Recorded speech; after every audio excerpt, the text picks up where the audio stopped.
Renan, você foi um dos fundadores do MBL, né?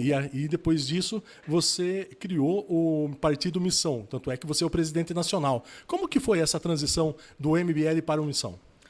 Em termos, vamos dizer, de trabalho, só significa que eu tenho mais trabalho, né, do que eu tinha antes, porque o MBL vai continuar existindo. Eu não vou me alterar muito como pessoa no sentido de continuar tendo os mesmos sonhos e tendo a mesma busca pelo mesmo ideal, só que agora eu tenho que ter muito mais responsabilidade. Um líder partidário é alguém que se pretende um líder que vai governar pessoas, inclusive governar adversários políticos. Então, a responsabilidade é maior, o senso, a noção de que minhas ações terão muita repercussão e muita responsabilidade, ela aumenta. Então, eu tenho que me tornar mais responsável e eu acho que estou tendo sucesso nisso. O Partido Missão ele se apresenta como uma alternativa à política tradicional. O que ele tem de diferente dos outros partidos? Ele é um partido, antes de tudo. A maior parte dos partidos são legendas, ou seja, são cartórios que as pessoas têm que entrar para participar de uma eleição. E esses cartórios têm donos, esses donos estão lá para fazer negócios. Então, ninguém vai conseguir, ao vivo, me falar a diferença do PMDB pro União Brasil, pro PP, pro PSD, tal. Ninguém sabe porque não há diferença. Pro PL também. Nós somos um partido de verdade, partido, vamos dizer, estrito senso mesmo, definição clássica de partido. Temos programa, se alguém não quer seguir a linha do partido, ela não pode ficar no partido, porque tem que ser assim, né? Uma pessoa, eu quero defender outra coisa no seu partido. Então você não tem um partido, você tem qualquer coisa. E somos formados por pessoas honestas e nós temos um senso de missão e de urgência, ou seja, nós sabemos que nós temos que entregar um Brasil muito melhor do que ele existe em pouco tempo. Tá? Nós não podemos gastar a nossa vida vendo o Brasil ser apenas um país de terceiro mundo. O partido ele fala em representar uma nova geração. O que isso significa na prática? Significa que o que a gente chama de geração Z, mesmo a geração millennial, a geração que faz parte, para quem está acompanhando, a geração que... Quem nasceu de 82, 83 para frente, não dispõe de meios de ação concretos na sociedade. Ou seja, não são os presidentes das empresas, os artistas mais respeitados, não são as pessoas que controlam, vamos dizer, os bancos, os partidos políticos, as posições políticas. A título de curiosidade, quem administra o Brasil é sempre alguém muito velho. Estavam falando em Lula versus Bolsonaro. Ambos têm muito mais do que 70 anos. Então, as gerações mais novas ficam sem espaço. E a ideia do nosso partido é entregar espaço e poder para essa geração mais nova. O que é Livro Amarelo? Livro Amarelo é o programa do Partido Missão. Ou seja, é um conjunto de livros que nós lançamos com ideias para resolver os problemas do Brasil e tornar o Brasil um país muito desenvolvido até 2030. Renan, eu ando pelas ruas e eu vejo que a população ela está um pouco enjoada dessa polarização entre direita e esquerda, ou entre PL e PT. Você se vê como uma nova alternativa para a população? Sim, assim, eu acho que os dois...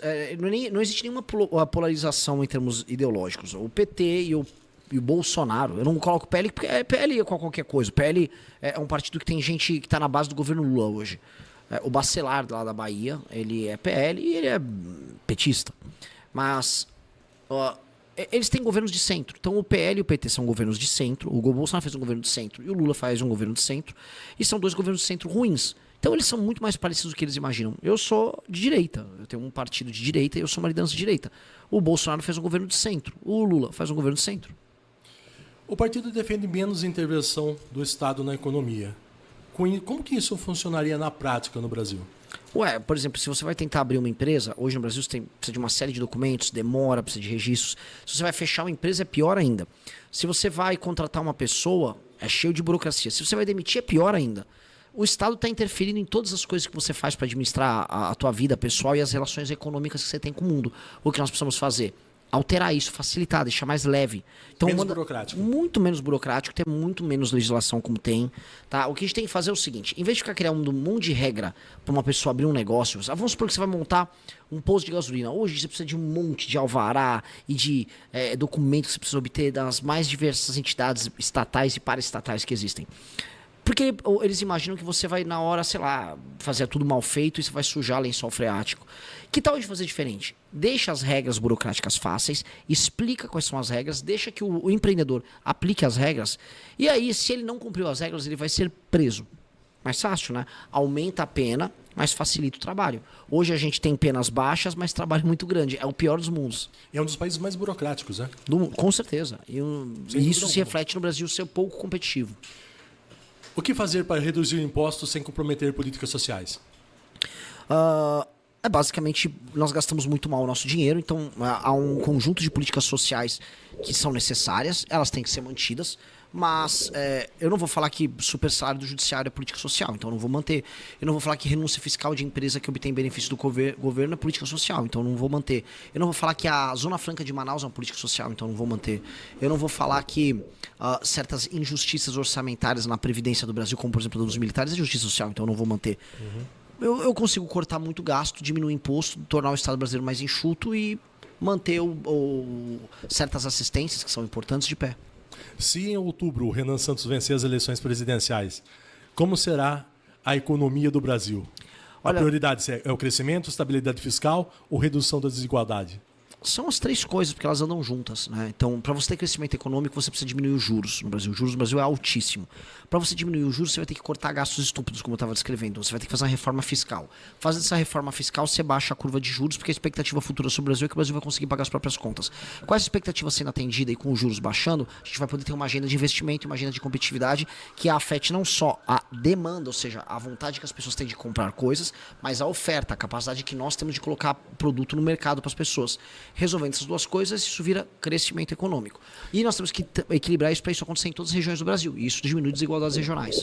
Mudando um pouquinho de assunto, saindo um pouco da parte da economia, entrando na parte de segurança pública, o senhor já falou que em guerra contra o crime organizado. Que medidas concretas seriam adotadas num possível governo teu? O direito penal do inimigo, que é correlacionar e transformar... Você é advogado, né? Não, eu não terminei a faculdade. Eu comecei, não gostei, fiz muita política lá, mas achava o curso chato e não quis terminar, queria trabalhar logo. Eu era muito ansioso por empreender e fazer outras coisas.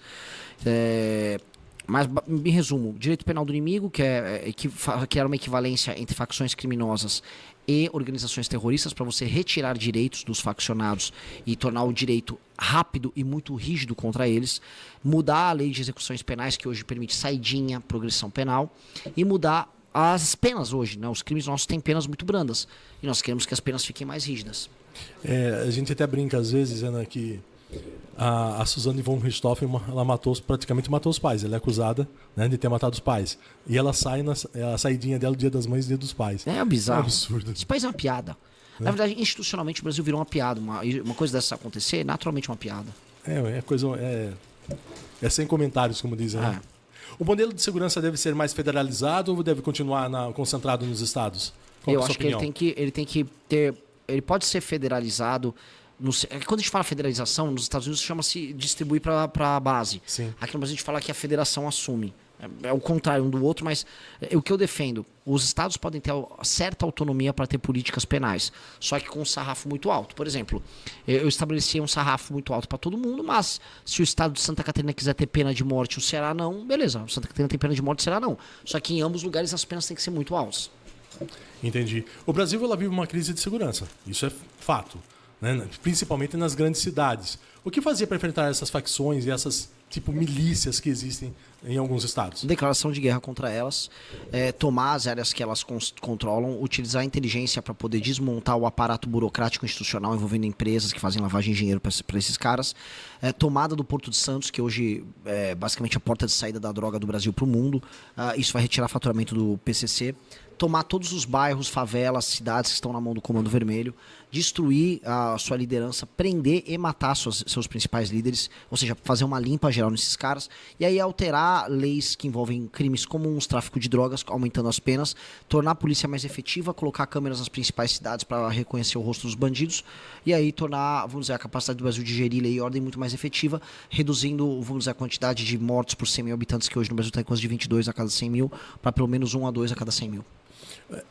Essa semana, inclusive, foi a manchete do Jornal da Metropolitana de hoje, aumentaram o número de mulheres em busca de medidas protetivas.